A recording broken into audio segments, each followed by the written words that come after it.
Assalamualaikum warahmatullahi wabarakatuh. Pada video kali ini saya akan menjelaskan tentang long-term liabilities atau hutang jangka panjang part 1. Long-term liabilities atau hutang jangka panjang merupakan hutang yang jangka waktu jatuh temponya lebih dari 1 tahun.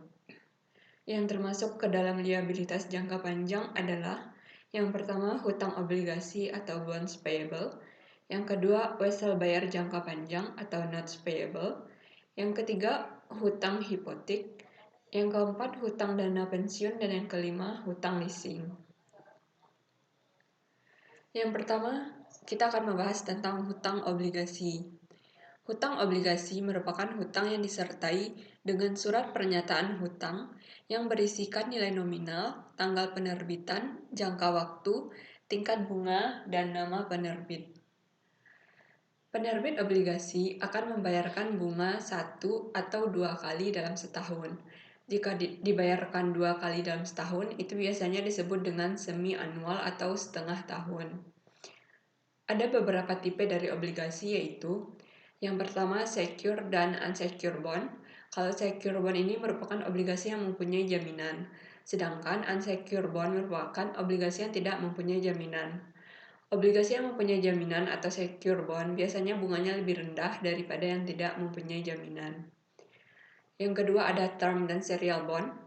Term bond merupakan obligasi yang dilunasi penerbitnya secara sekaligus pada saat jatuh tempo.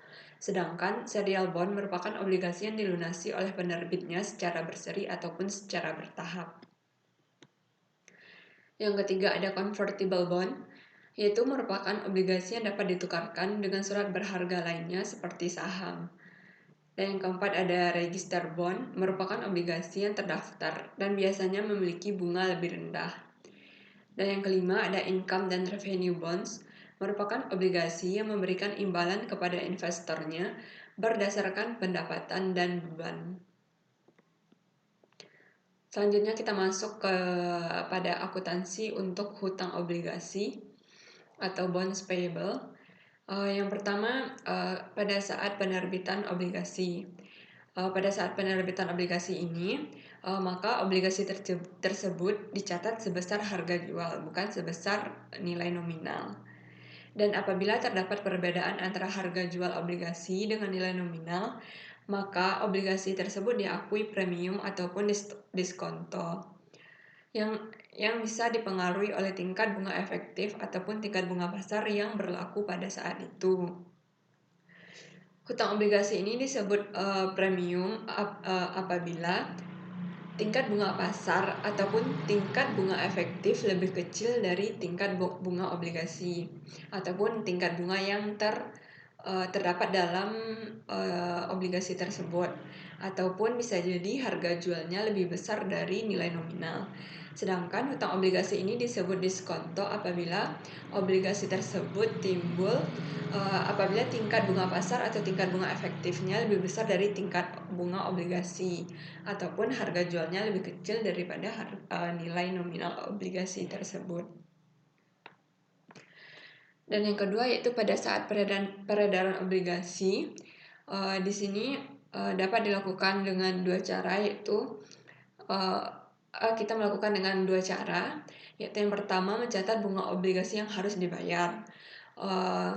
Rumusnya yaitu bunga sama dengan nilai nominal dikali persentase obligasi dan dikali jangka waktu.